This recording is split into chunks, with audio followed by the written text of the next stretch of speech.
The 1949 Triumph 2000 is not a motorcycle-style car. This British coupe that once dared to compete with Jaguar is now waiting for a mechanical redemption.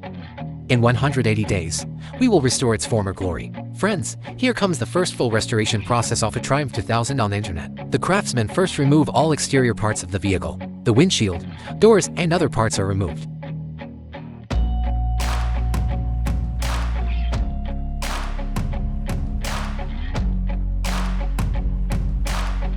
Remove the chassis wheels.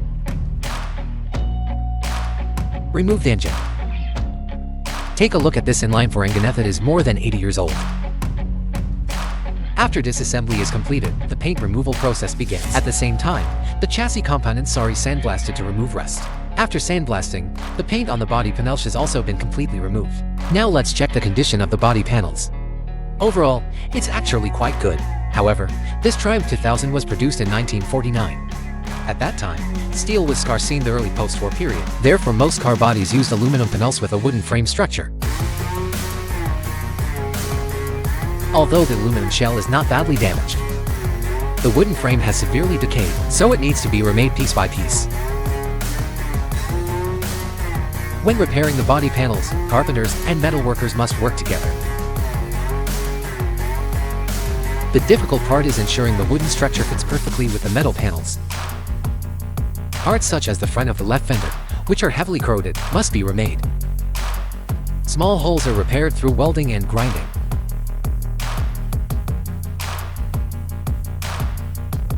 After repairing all body panels, we perform a trial assembly.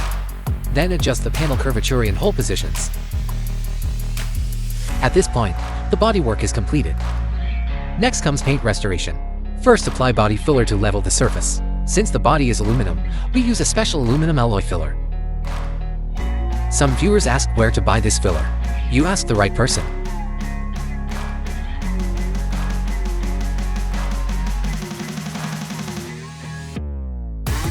Now, we begin spraying the color paint.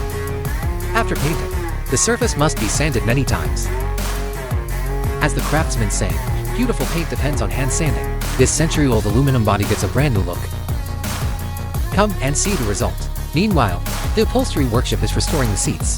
High-density and low-density foam are cut and glued together. One provides support, the other provides rebound. Then a suitable leather material is selected. It is cut and stitched according to the seat shape.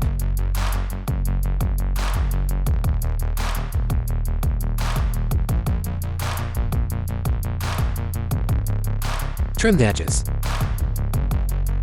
Doesn't it look better than the original? The leather is wrapped around the seat frame and fixed in place. The seat restoration is complete. The front seats are restored the same way. Even the wooden dashboard needs to be remade. Our carpenter has over 20 years of restoration experience. This is no problem for him. After gluing and pressing the wood into shape and sanding it carefully, the dashboard parts are reproduced one to one. Then they are sent to the painter. The dashboard restoration is complete. Exterior trim parts are recorded one by Oni and restored individually with ray chroming. Not bad, right? Next comes engine restoration. First, clean oil stains and rust. When restoring classic cars like this, there are different standards for maintaining originality. We follow the principle of preserving originality. So if the engine can still start, we usually avoid a full overhaul. Every year we restore many classic cars. Different brands and different eras. Some brands have even disappeared. If the engine parameters are unknown, blind repairs could damage the vehicle. After the engine restoration is finished, the final assembly begins. After installing the engine, we test the ignition.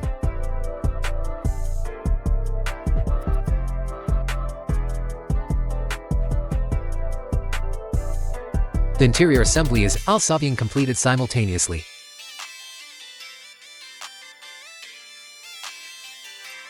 After successful assembly, let's look at the road test.